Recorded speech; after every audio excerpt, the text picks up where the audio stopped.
दोस्तों, इस एपिसोड में हम इन्वेस्टिंग या निवेश के बारे में जानेंगे। तो इन्वेस्टमेंट वो जरिया है जो आपको पैसा कमा कर दे सकता है या जो आपको वेल्थी बना सकता है, अमीर बना सकता है, दौलतमंद बना सकता है। तो दुनिया में लोग 3-4 प्रकार से ही पैसा कमा सकते हैं, जो इस प्रकार है। आप किसी कर्मचारी के रूप में किसी कंपनी में या किसी सरकारी दफ्तर में नौकरी करो और वहाँ से आपको दैनिक वेतन मिलता रहेगा, या फिर आप कहीं पर मजदूरी करो, वहाँ से आपको दैनिक वेतन मिलता रहेगा। दूसरा तरीका है सेल्फ एम्प्लॉयड, यानी खुद के घर में या खुद की दुकान पर काम करना, या अपने लिए कोई छोटा बिजनेस चलाना, या जैसे डॉक्टर है, वकील है, वो अपने लिए काम करते हैं या अपना कोई काम चलाते हैं। अगला तरीका है बिजनेसमैन। आप कोई एक बहुत बड़ी कंपनी के मालिक हो और आपका कुछ बिजनेस है, तो आप उसके ज़रिए भी पैसा कमा सकते हो। अगला तरीका है इन्वेस्टमेंट या इन्वेस्टर बनकर। अगर आप इन्वेस्टर हैं या आप निवेशक हैं, तो आप किसी कंपनी में या किसी ग्रुप ऑफ इन्वेस्टमेंट्स स्कीम्स में पैसा लगाते हैं या फिर किसी एसेट में इन्वेस्ट करते हैं और वहाँ से आपको रिटर्न मिलते हैं, तो उसके ज़रिए भी आप पैसा कमा सकते हो। इसके अलावा भी कुछ तरीके हैं, लेकिन वो जनरली यूज तरीके नहीं हैं। जैसे आप कुछ पासिव इनकम कर सकते हो, जिसमें आप यूट्यूब से कुछ पासिव इनकम कर सकते हो, या फिर आपका कोई प्रोडक्ट है जो ऑटोमेटिकली सेल हो रहा है, तो उससे आप कुछ पासिव इनकम जनरेट कर सकते हो। तो अभी क्वेश्चन ये उठता है कि निवेश क्या है या इन्वेस्टिंग क्या है। निवेश वो जरिया है, वो माध्यम है जिसके जरिए कि आप अपनी पूंजी को किसी एक एसेट क्लास में लगा सकते हैं और वहाँ से रिटर्न्स प्राप्त कर सकते हैं। अगला क्वेश्चन है कि निवेश क्यों ज़रूरी है। निवेश इसलिए ज़रूरी है क्योंकि आप जानते हो इन्फ्लेशन या महंगाई दिन ब दिन या दर ब दर बढ़ती जा रही है, और ये महंगाई आपके पैसे की क्षमता को खा जाती है। मतलब साधारण भाषा में हम समझेंगे कि अगर आज 1 किलो गेहूँ 15 रुपये का आता है, तो वो 1 साल बाद 1 किलो गेहूँ 15 रुपये का ना आकर 16 रुपये का आएगा। या फिर कोई भी प्रोडक्ट ले लीजिए, वो अगले साल थोड़ा महंगा हो जाएगा, उससे अगले साल और थोड़ा महंगा हो जाएगा। तो ये जो महंगा हो रहा है, ये जो गेहूँ 15 रुपये से 16 रुपये हुआ, तो 1 रुपये जो बढ़ गया है, ये महंगाई कहलाएगी। तो इस महंगाई को बीट करने के लिए आपको अपना पैसा किसी एसेट में या किसी ऐसे जगह पे इन्वेस्ट करना रहेगा जहाँ से आपको महंगाई की दर से ज़्यादा रिटर्न मिले। मतलब अगर महंगाई 5% बढ़ती है, तो आपको उस एसेट क्लास में इन्वेस्ट करना रहेगा जहाँ से कम महंगाई को तो बीट किया जा सके। तो आप उसके लिए एफडी में इन्वेस्ट कर सकते हैं। एफडी आपको जनरली 6 से 7% का रिटर्न देती है। या फिर आप स्टॉक मार्केट में इन्वेस्ट कर सकते हैं, जहाँ पे अगर आप इंडेक्स में भी इन्वेस्ट करोगे तो लगभग 10-11% का आपको रिटर्न मिल जाएगा। आप अच्छे स्टॉक्स में या अच्छी कंपनियों में इन्वेस्ट कर सकते हैं, जहाँ से अगर आपका लक अच्छा रहा और आपकी रिसर्च फंडामेंटल एनालिसिस अच्छी है, तो आप 20 से 25% का रिटर्न भी प्राप्त कर सकते हो।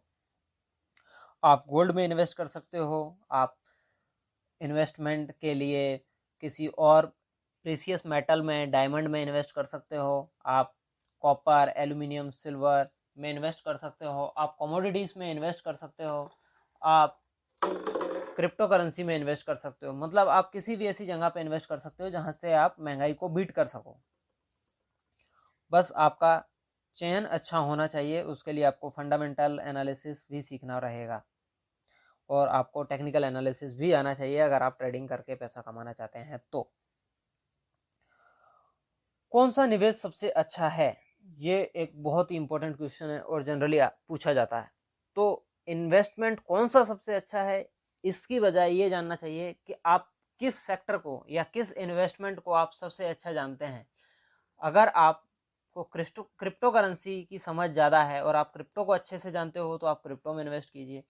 अगर आप कमोडिटीज़ को अच्छे से समझते हो, तो आप कमोडिटी सेक्टर में इन्वेस्ट कीजिए। अगर आपको स्टॉक मार्केट अच्छे से समझ में आता है, तो स्टॉक में इन्वेस्ट कीजिए। अगर आपको बैंकिंग सेक्टर अच्छे से आता है समझ में, तो आप बैंकिंग सेक्टर में इन्वेस्ट कीजिए।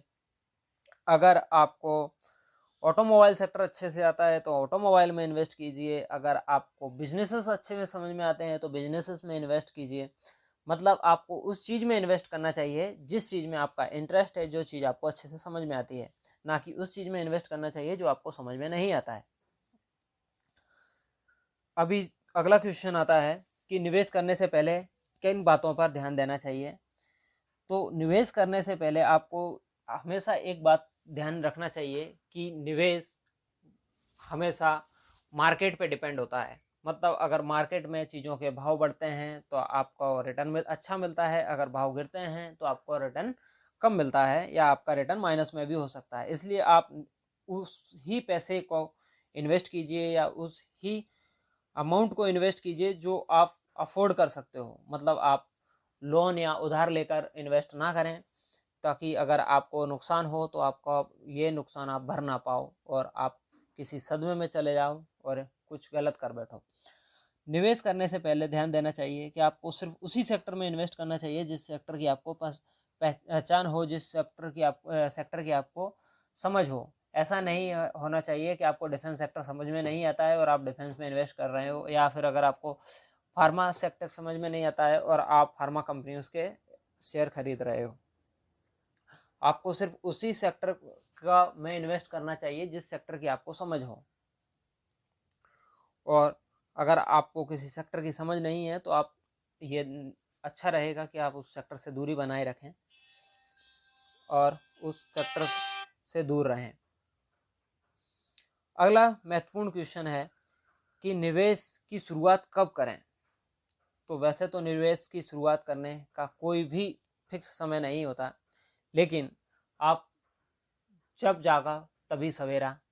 उस हिसाब से अगर आपके पास पैसा है, आपके पास समझ है, तो आप आज से अभी से ही निवेश करना चालू कर सकते हैं। बस निवेश करने से पहले ध्यान रखें कि थोड़ी बहुत फंडामेंटल एनालिसिस करें, थोड़ी बहुत टेक्निकल एनालिसिस करें और उस सेक्टर को समझें, जानें, परखें और उसके बाद बहुत छोटे अमाउंट के साथ निवेश करें, बहुत छोटी पूंजी के साथ निवेश करें, ताकि अगर शुरुआत में अगर आपको समझने में कुछ कमी रह जाए, उसके कारण अगर कुछ नुकसान हो तो वो नुकसान आपका इतना ज़्यादा ना हो कि आप निवेश से डरने लगें। इस प्रकार से आप शुरुआत में कम पैसे से शुरू कर सकते हैं। और अभी तो ये डिजिटल ज़माना है तो यहाँ आप कम से कम 100 रुपये से भी शुरुआत कर सकते हैं। अभी अगला क्वेश्चन इंपॉर्टेंट ये आता है कि निवेश करने से पहले क्या समझना ज़रूरी है। तो निवेश करने से पहले ये समझना ज़रूरी है कि आपका निवेश कहाँ करने वाले हैं, क्या आप निवेश के बारे में जानते हैं, या आप जिस जगह पे निवेश करने वाले हैं, जिस सिस्टम में निवेश करने वाले हैं, क्या आप उसको अच्छे से समझते हैं, क्या आप निवेश के प्लस माइनस समझते हैं कि उससे क्या फ़ायदा होने वाला है, क्या नुकसान हो सकता है। इन सब चीज़ों को समझने के बाद ही निवेश में उतरें और निवेश करें। अगला क्वेश्चन आता है जो कि बहुत जनरली आज हमसे पूछा जाता है, क्या स्टॉक मार्केट में किया हुआ निवेश जुआ है? क्या स्टॉक मार्केट जुए की तरह काम करता है? नहीं, ये बिल्कुल गलत धारणा है। इन्वेस्टमेंट स्टॉक मार्केट में जुआ नहीं है जब तक कि आप इसको जुए की तरह ट्रीट नहीं करते हो। तो अगर आप कंपनियों को अच्छे से समझोगे, अपनी रिसर्च करोगे और उसके बाद निवेश करोगे तो ये एक निवेश का माध्यम है, ये जुआ नहीं है। लेकिन अगर आप कंपनियों को नहीं समझते हो, सिर्फ कंपनियों के भाव को देख के निवेश करते हो और आशा करते हो कि मैंने जो सोचा वैसा हो जाए और मेरे को अच्छा रिटर्न मिले, मेरा पैसा अगले दिन डबल हो जाए, मेरा पैसा 2 गुना हो जाए, 4 गुना हो जाए, तो ये जुआ है। तो ये आप पर निर्भर करता है कि आप किस तरीके का इन्वेस्ट करते हैं या आप कितनी समझ के साथ इन्वेस्ट करते हैं। अगर आपका डिसीजन सही है, आपकी समझ सही है, तो ये जुआ नहीं है। और अगर आप इसको जुए की तरह ही ट्रीट करते हैं तो ये सच में जुआ है। अगला बहुत इंपॉर्टेंट क्वेश्चन है, क्या निवेश के लिए उधार लेना चाहिए या नहीं लेना चाहिए। अगर आप इस क्वेश्चन का आंसर पूछना चाहोगे तो मेरे हिसाब से इन्वेस्टमेंट करने के लिए कभी भी आपको उधार नहीं लेना चाहिए। इन्वेस्टमेंट में सिर्फ वो ही पैसा डालना चाहिए जो आपका है और जो आप अफोर्ड कर सकते हो। अगर उसमें कुछ प्लस माइनस होता है तो मतलब अगर आपको नेगेटिव रिटर्न भी आते हैं तो आपको बहुत बड़ा सदमा ना लगे, आप सिर्फ उसी पैसे के साथ इन्वेस्टमेंट करिए। इन्वेस्टमेंट करने से पहले ज़रूरी है आप अपनी लर्निंग बढ़ाइए, और लर्निंग बढ़ाने के लिए आप हमारी वेबसाइट www.sandhuvalueinvesting.blogspot.com पर विजिट कर सकते हैं और जान सकते हैं कि इन्वेस्टमेंट कैसे करें, इन्वेस्टमेंट कहाँ करें, और इन्वेस्टमेंट करने के क्या फ़ायदे हैं, और इन्वेस्टमेंट करने से आपको क्या प्लस माइनस हो सकता है, और आपको कैसे रिटर्न मिल सकते हैं, किस प्रकार से इन्वेस्टमेंट किया जाता है, या कैसे इन्वेस्टमेंट किया जा सकता है। इन्वेस्टमेंट करने के लिए क्या ज़रूरी है? इन्वेस्टमेंट करने के लिए आपके पास एक डीमैट अकाउंट होना चाहिए। अगर आप शेयर मार्केट में इन्वेस्ट कर रहे हो तो डीमैट अकाउंट होना चाहिए जहाँ पे आपके स्टॉक्स या शेयर्स आकर रहेंगे, और एक ट्रेडिंग अकाउंट होना चाहिए जो कि आपके स्टॉक ब्रोकर के द्वारा आपको दोनों अकाउंट दिए जाते हैं, ट्रेडिंग अकाउंट भी और डीमैट अकाउंट भी। इसके अलावा आपके पास एक बैंक का सेविंग अकाउंट होना चाहिए जिसमें कि आपका पैसा अगर शेयर बेचते हो तो आना चाहिए, और अगर आप शेयर खरीदना चाहते हो तो जिसके ज़रिए आप अपना पैसा अपने ट्रेडिंग अकाउंट में ट्रांसफ़र करोगे। इसके अलावा आपके पास पैन कार्ड, आधार कार्ड होना चाहिए जिससे कि आपकी प्रोफाइल को वेरीफाई किया जा सके। इस एपिसोड को सुनने के लिए आपका धन्यवाद। हम आशा करते हैं कि आपको इन्वेस्टमेंट के बारे में काफ़ी कुछ समझ में आया होगा, और इस चैनल को सब्सक्राइब कीजिए, हमें फॉलो कीजिए ताकि फ्यूचर में आप इन्वेस्टमेंट्स के लिए और भी बहुत सारी महत्वपूर्ण जानकारी पा सकें। धन्यवाद।